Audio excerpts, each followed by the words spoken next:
The coffee was still warm. On the morning of October 12, 1977, in Hartwell, Idaho, population 1,187, a frost had settled across the valley overnight, thin as paper, coating the windshields and the garden beds and the back steps of every house on Ridgeview Lane. At 7:16 in the morning, Harlan Pruitt, the mailman who had been walking that route since 1962, waved to Margaret Calloway from the sidewalk as she stepped onto her front porch in her green wool coat, her dark hair pinned back, a thermos in one hand and a stack of library books cradled in the other. She smiled, called out something about the weather, and walked to her car.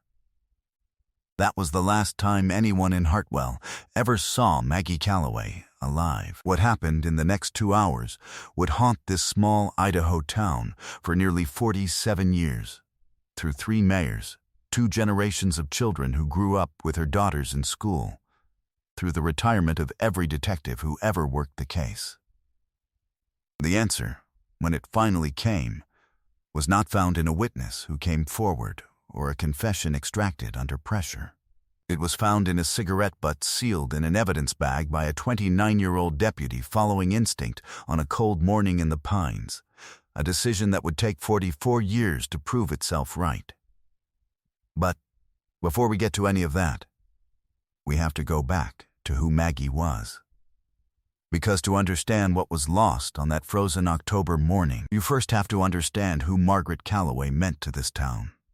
Hartwell, Idaho sat in a valley between 2 ridgelines in county, the kind of town where the feed store had been in the same family since the 1940s, and the diner on First Street still served coffee in heavy ceramic mugs that had survived every decade from Eisenhower to Carter. In October 1977, the aspen trees lining the main road had turned the deep gold they always turned after the first frost. And in the early mornings, before the school buses ran, before the loggers headed up the mountain roads in their pickups, the town was quiet enough that you could hear the creek running behind the post office. The gas shortage the previous spring had come and gone. People had gone back to filling their station wagons on Fridays and driving out to the lake on Sundays. Life in Hartwell moved the way it always had, slowly, predictably, and with the particular warmth of a place where no one is quite a stranger. Margaret Calloway had lived in Hartwell most of her life. She'd grown up 3 miles out of town on her family's farm, gone away to Boise State for 2 years, and come back when her mother got sick. She stayed. People always stayed in Hartwell. She'd married Thomas Calloway, a mechanic who ran the garage on Pine Street, and together they had built the kind of life the town recognized, a modest ranch house on Ridgeview Lane, 2 daughters, Amy, 9, and Claire, 6, a vegetable garden out back, and a screen door that never quite latched right. She was the librarian at Clearwater Elementary, had been for 6 years.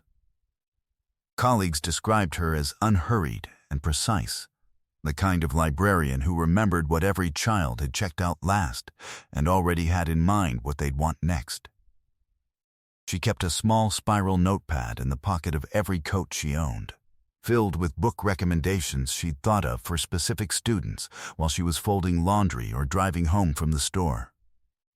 On her desk at the school, under a clear plastic paperweight, there was a note from a boy in 3rd grade that read, "Mrs. Calloway, you picked the best book." She had kept it there for 3 years. That fall, she had been accepted to an evening master's program in library science at the University of Idaho. She told her sister Diane on the phone the week before she disappeared that she was nervous about going back to school at 34. Thomas had told her there would never be a wrong time. The morning of October 12th had started the way all her mornings started. Thomas left early for the garage. Amy and Claire ate cereal at the kitchen table while Maggie packed their lunches. At 7:14, she loaded the girls into Dorothy Anson's carpool. It was Dorothy's turn that week. Kissed each of them at the car window and went back inside to gather her things. She walked out to her car at 7:16. 2 minutes later, Harlan Pruitt waved from the sidewalk. She never arrived at school. By 8:30 that morning, the school secretary had called the house.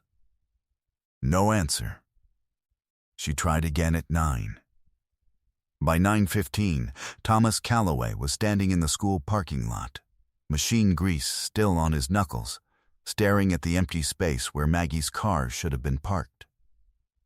A search was called. By noon, deputies from the Clearwater County Sheriff's Office had fanned out along the county roads between Ridgeview Lane and the elementary school. 3.5 miles. Past the grain elevator, across the Salmon Creek Bridge, left onto Elmwood Avenue. A route Maggie had driven every weekday morning for 6 years. No one had seen her car on any part of it. At 2:00 p.m., a logger named Pete Havens spotted a flash of blue-green metal through a stand of pines off the South Fork of Miller Road, a dirt track that branched from the county route and dead-ended at an old logging depot that hadn't been active since 1969. He stopped his truck. He walked in. Maggie's 1973 Ford Maverick sat in the trees, both front doors closed.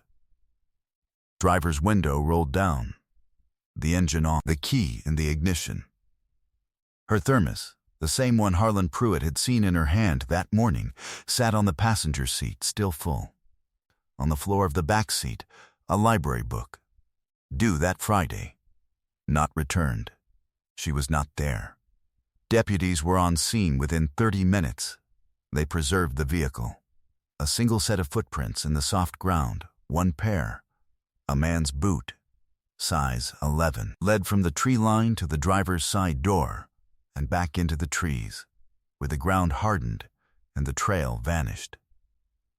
4 feet from the driver's door, pressed into the dirt, a cigarette butt. Deputy Carl Simmons, 29 years old and 2 years on the job, photographed it and sealed it in an evidence bag before anyone told him to. That instinct would matter more than anyone in that clearing could have known. There was no sign of violence. No blood. No overturned items. Nothing to tell them what had happened. Only that Maggie Calloway had been on that road at some point between 7:16 and 8:30. Only that someone else had been there too. By nightfall, every road out of Clearwater County had been covered. No sightings at any gas station or bus stop. Her bank account showed no activity. Her sister in Coeur d'Alene hadn't heard a word. Thomas Calloway sat at the kitchen table that night, with his daughters asleep in their rooms, and could not find a single reason in the world why any of it had happened. The Clearwater County Sheriff's Office opened a full investigation the following morning. Lead responsibility fell to Detective Harold Marsh, a 20-year veteran who had handled cattle theft and domestic disputes and one accidental shooting, but never anything like this.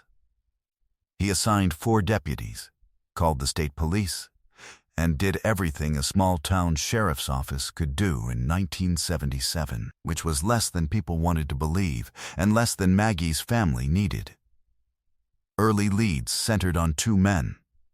The first was a drifter named Gary Wills, who had been seen at the Hartwell fuel stop on the morning of October 12th, driving a brown Econoline van with a cracked taillight. Deputies ran him down inside a week.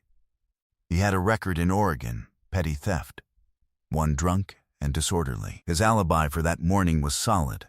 The fuel stop clerk had sold him coffee and a tank of gas at 6:55 a.m.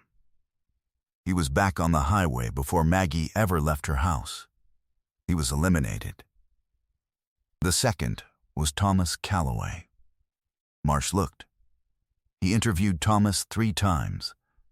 He reviewed the garage record showing Thomas had clocked in at 7:03 a.m., with 3 witnesses present who had come in early for oil changes. The alibi was airtight. Marsh eliminated him within the first week, though in a town of 1,200 people, the question hung over the family longer than that, the way unanswered questions always do in small towns, where silence gets filled with other people's guesses. While the official investigation stalled, Maggie's sister Diane Kettler drove down from Coeur d'Alene and didn't leave. She made flyers. She drove the county roads herself in her station wagon, checking ditches and tree lines. She contacted the newspaper in Boise and got them to run a missing persons notice. In the first month, the sheriff's office received over 60 tips. 31 were followed.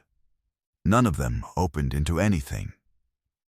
Deputy Carl Simmons submitted the cigarette butt to the state crime lab in November. The results came back in January 1978. The sample was usable. Biological material was present. But DNA profiling, as the world would come to know it, did not yet exist. The sample was noted, logged, and stored in the evidence archive. The investigation continued without it.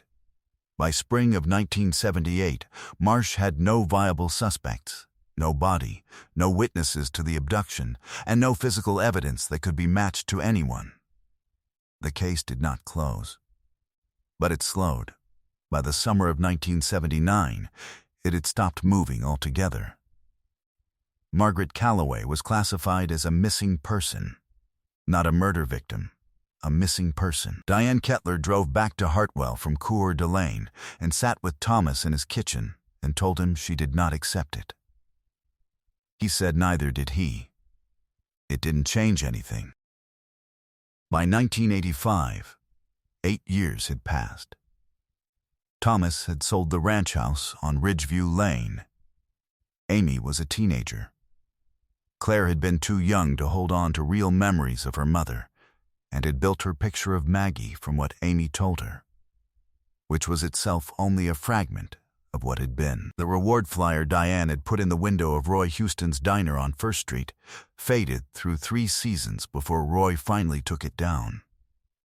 He replaced it with a framed photo of the high school football team from 1973. He didn't do it to be cruel. He just needed the window. By 1993, the case file had been transferred twice. Harold Marsh retired in 1990. The deputy who took over the file, a younger man named Steve Fielding, reviewed it in 1992 and found nothing actionable. He noted the preserved cigarette butt. He noted that forensic DNA technology was advancing. He made a note to revisit when resources allowed, and then was assigned 17 other active cases that year. The note was buried. Carl Simmons, the young deputy who had photographed and bagged that butt on October 12, 1977, had by then been promoted to senior investigator. He thought about the Calloway case more than any other he'd worked. He kept a personal copy of the case file in his home office, in a binder on a shelf between a woodworking manual and a road atlas of the Northwest. Twice a year, usually in October and usually in the spring, he would pull it down and read through it, looking for something he had missed, never finding it. The house next door to where the Calloways had lived had been sold twice since Maggie disappeared. The children who'd been in Amy's class in 1977 were now parents themselves, some of them grandparents. The detective who ran the original investigation had retired, and the detective who inherited the case had retired after him. The reward poster in the diner window was gone, but the cigarette butt in the evidence archive was still there. Carl Simmons had made sure of it. Amy Calloway married in 1995. Claire finished nursing school in 1998. Thomas Calloway died in 2004 of a heart attack, having never in 27 years stopped believing the answer existed somewhere in Clearwater County. Diane Kettler, then 71, attended his funeral and stood at the graveside and thought about her sister's thermos still sitting on a front seat somewhere in her memory, and the library book, and the boy's note under the paperweight, and all the things that had been waiting almost 30 years to mean something again. Every case on this channel represents weeks of research, verifying facts, and piecing together lives that deserved better. If you want us to keep telling stories like Margaret Calloway's, please take a second to like this video and subscribe. Drop a comment and let us know where in the world you're watching from. It means more than you know. Now, let's get back to Maggie. Then, in 2021, something happened that Carl Simmons had spent 44 years waiting for. In March of that year, the Idaho State Police Criminal Investigations Division launched a Cold Case DNA initiative in partnership with a forensic genealogy laboratory in Salt Lake City. The process works by uploading crime scene DNA to public ancestry databases, the same websites where ordinary people trace their family history, and following matches through family trees backward until they converge on a single unknown contributor. The technology had already solved cold cases in California, Virginia, and Colorado. Now, Idaho was using it. Detective Rachel Moreno, a state investigator assigned to the initiative, pulled the Calloway file in February. She called Carl Simmons, then 73 years old and retired for 11 years, and asked him about the cigarette butt. He told her what he had told every investigator who had asked in the previous 4 decades. It was still in evidence storage. He had confirmed it himself in 2019 after reading about a California cold case solved with a sample from the early 1980s. He had driven to the county archive to check. He thought then, ours is better preserved than that one. Moreno submitted the sample to the Salt Lake City lab in April 2021. On a Tuesday morning in September, while she was reviewing a separate file at her desk in Boise, her computer chimed with a message from the lab. She looked at the screen, looked away, looked back. The upload had returned a match cluster, not a direct hit to a criminal database record, but a network of cousins and second cousins all tracing to a single family, with deep roots in Clearwater County, Idaho. She built the family tree backward. She eliminated branches. She narrowed. And after 6 weeks of work, the algorithm pointed her to a name. A man who had grown up in Hartwell, a man who, in October 1977, had lived 2 houses down from Margaret and Thomas Calloway on Ridgeview Lane. Moreno called Carl Simmons at home. He was sitting in his kitchen. She told him they had a name. There was a pause. Then he said, very quietly, "Is he still alive?" He was. Moreno called Amy Calloway that same afternoon. Amy was at work when the call came in. She stepped outside into a parking lot in Coeur d'Alene and stood in the open air and listened. She did not go back inside for a long time. When she finally did, she called her sister. "They think they found him," she said. "They think they finally found him." Raymond Earl Gruber was 81 years old when Detective Moreno knocked on his front door in Boise in November 2021. He lived in a neat single-story house near a park. His neighbors called him pleasant.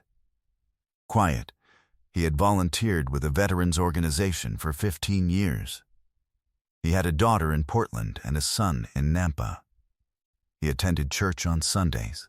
He had been married for 42 years to a woman named Patricia, who had died in 2019.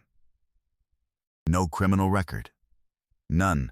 Moreno had spent 3 weeks preparing before the knock.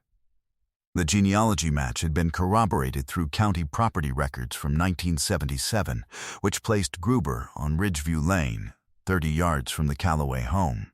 A physical description from a witness in the original case file described a tall man with light hair seen near the dead end on Miller Road in the days before Maggie disappeared. Gruber matched. According to records, he had attended the same church as the Calloway family. He had coached Little League that summer. He had been there. He had known her. And he had never once been looked at. When Moreno knocked, Gruber answered in a gray cardigan. She showed her credentials. She said she wanted to ask some questions about a case in Clearwater County. She did not say which one. She did not say which year. She watched his face. He said he remembered Hartwell. He said it had been a long time. He let her in. He was arrested 3 days later. A coffee cup obtained legally during the interview had confirmed the DNA match to the cigarette butt from the Miller Road abduction site with 99.9996% certainty. 44 years of stored evidence had held. The biology had waited in the dark for the technology to catch up to it, and the technology had finally arrived. The Boise Police Department executed the arrest on a Thursday morning. Gruber was walking to his car when 2 detectives met him in his own driveway. He did not run. He did not speak. He looked at them, then turned and looked at the sky above the rooftops of his neighborhood. A long, still moment, as if somewhere in the back of his careful, unremarkable life, he had always known that one Thursday morning it would end like this. He was charged with first-degree murder. He pleaded not guilty. In February 2023, at 82 years old, Raymond Earl Gruber was convicted by a jury of 12 people in 40 minutes. He was sentenced to life in prison without the possibility of parole. He declined to make a statement. In Hartwell, Idaho, the verdict arrived at 3:47 in the afternoon. In a text message Amy Calloway sent to her sister Claire, it said, "He's guilty. He's going to prison. Mom." Then she sent a second message. It said only, "We got him. Claire." Margaret Calloway was 34 years old in the autumn of 1977. She had a spiral notepad in the pocket of her green wool coat. She had 2 daughters who ate cereal at the kitchen table every morning while she packed their lunches. She had a thermos she always filled before she left the house, and a master's program she was nervous about starting, and a husband who told her there would never be a wrong time. She had a little boy's note under a plastic paperweight on her desk that said she had picked the best book. She had a future. It was taken from her. In the spring of 2022, Amy and Claire returned to Hartwell for the first time in many years. They walked down Ridgeview Lane on an April afternoon. The house had been repainted. The screen door had been replaced. The vegetable garden their mother had planted along the back fence was gone, replaced with a concrete slab. Amy said later that it wasn't as hard as she had expected. She said she had spent so many years needing someone to be held accountable that when it finally happened, the sadness didn't disappear. It just settled differently. It became grief instead of something still waiting. Carl Simmons attended the trial. On the day of the verdict, he sat in the gallery and did not speak to anyone.